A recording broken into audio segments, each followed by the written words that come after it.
రాజమండ్రి సాంఘిక సంక్షేమ శాఖ బాలికల వసతి గృహంలో ఉంటున్న మైనర్ బాలికను మాయమాటలు చెప్పి మోసం చేసి బయటకు తీసుకువెళ్లి అత్యాచారం చేసిన కేసులో 2 నిందితులను అరెస్టు చేసినట్లు సౌత్ జోన్ డీఎస్పీ ఎస్ భవ్య కిషోర్ తెలిపారు.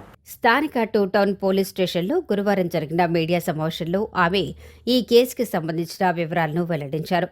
ఆలమూరికి చెందిన పాము అజయ్, రావులపాడికి చెందిన కాగితపల్లి సత్యసవంలో వసతి గృహంలో ఉంటున్న బాలికను దీపావళి సామాగ్రి కొనుగోలు చేయడానికి వెళ్తున్నట్టు మభ్యపెట్టి రైల్వే స్టేషన్ రోడ్డులో ఉన్న లాడ్జికి తీసుకుని వెళ్లారని, ఒక వ్యక్తి కింద ఉండగా రెండో వ్యక్తి అజయ్ ఆ మైనర్ బాలికపై అత్యాచారం చేసి అనంతరం వసతి గృహం వద్ద వదిలి వెళ్లిపోయాడన్నారు. బాధితురాలి ప్రవర్తనపై అనుమానం వచ్చి హాస్టల్ సిబ్బంది జరిగిన విషయాన్ని తెలుసుకుని కుటుంబ సభ్యులకు, పోలీసులకు ఫిర్యాదు చేయగా పోక్సో కేసు నమోదు చేశామన్నారు.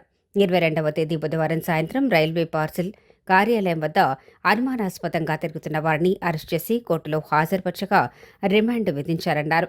కేసు ఛేదించిన inspector P Shivaganesh, SI TNVS Shyam Sundar సిబ్బందిని అభినందించారు.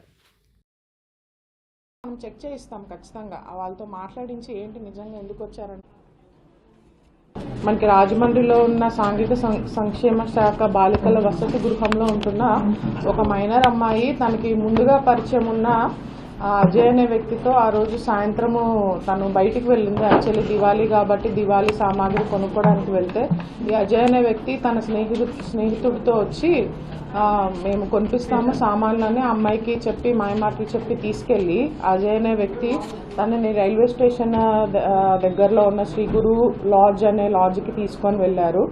వెళ్తే ఆ స్నేహితుడు కిందే ఉండి ఈ అమ్మాయిని ఆ అబ్బాయి తీసుకెళ్లి లాడ్జ్లో ఆ పాప మీద అత్యాచారం చేయడం జరిగింది.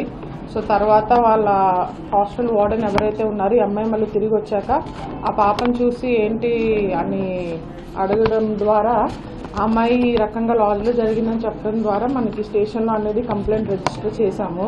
సో మనము 21st ఎఫ్ఐఆర్ చేసిన వెంటనే వాళ్ళు 24 hours ఎవరైతే 2 నిందితులు ఉన్నారో, సో ఎవరైతే ఆ పాప మీద అత్యాచారం చేశారో ఆ అబ్బాయి అజయ్ అనే వ్యక్తిని, అండ్ రెండో వ్యక్తి వచ్చి సత్యస్వామి, కాగితపల్లి సత్యస్వామి, ఎవరైతే ఆ పాపను తీసుకెళ్లడానికి సహకరించాడో ఈ అజయ్ అనే వాళ్ళ స్నేహితుడిని కూడా మనము నిన్న ఈవినింగ్ అరెస్ట్ చేయడం జరిగింది. సో వాళ్ళని ఈరోజు రిమాండ్కి తరలిస్తున్నాము. సో ఏదైనా కూడా పరిచయం ఉన్న వ్యక్తి అయినా కూడా మైనర్ అమ్మాయిని అలా తీసుకెళ్లడము చట్టరీత్యా నేరము. అండ్ ఈ కేసుకు సంబంధించి కూడా మనం అబ్జర్వ్ చేస్తే వసతి గృహం నుంచి కూడా అమ్మాయి వెళ్ళిపోయిందని చెప్పడం ద్వారా సో ఏదైతే ఇటువంటి హాస్టల్స్ ఉన్నాయో జిల్లాలో అన్నింటిలో కూడా మనం ఖచ్చితంగా సెక్యూరిటీ మెజర్స్ ఇంక్రీజ్ చేయమని చెప్పి సంబంధిత అధికారులతో కూడా మనం చెప్పడం జరిగింది. సో ఎస్పీ గారి ఆదేశాల మేరకు శక్తి టీమ్స్ అన్నీ కూడా మరొకసారి ఈ వసతి గృహాలు ముఖ్యంగా గర్ల్స్ హాస్టల్స్ ఏవైతే ఉన్నాయో all public and private girls హాస్టల్స్ని మరొకసారి విజిట్ చేసి సో వాళ్ళు ఎక్కడికి వెళ్తున్నారు ఏంటి అని చెప్పి ఖచ్చితంగా హాస్టల్స్ ఎవరైతే నిర్వహిస్తున్నారో వాళ్ళది రెస్పాన్సిబిలిటీ ఉంది. So they should take care. So hostels దగ్గర సీసీ కెమెరాస్ పెట్టించుకోవడము, అమ్మాయిలు ఎక్కడికి వెళ్తున్నారు, ప్రాపర్గా ఎంట్రీస్ పెట్టుకొని వెళ్తున్నారా లేదా అన్నది కూడా చూసుకోవాలంటే పేరెంట్స్ కూడా వాళ్ళు పిల్లలు ఎవరెవరితో కలుస్తున్నారు ఏంటి అని కూడా కొద్దిగా వాచ్ పెట్టుకోవాలని కూడా మనం పోలీస్ తరఫున రిక్వెస్ట్ చేస్తున్నాము.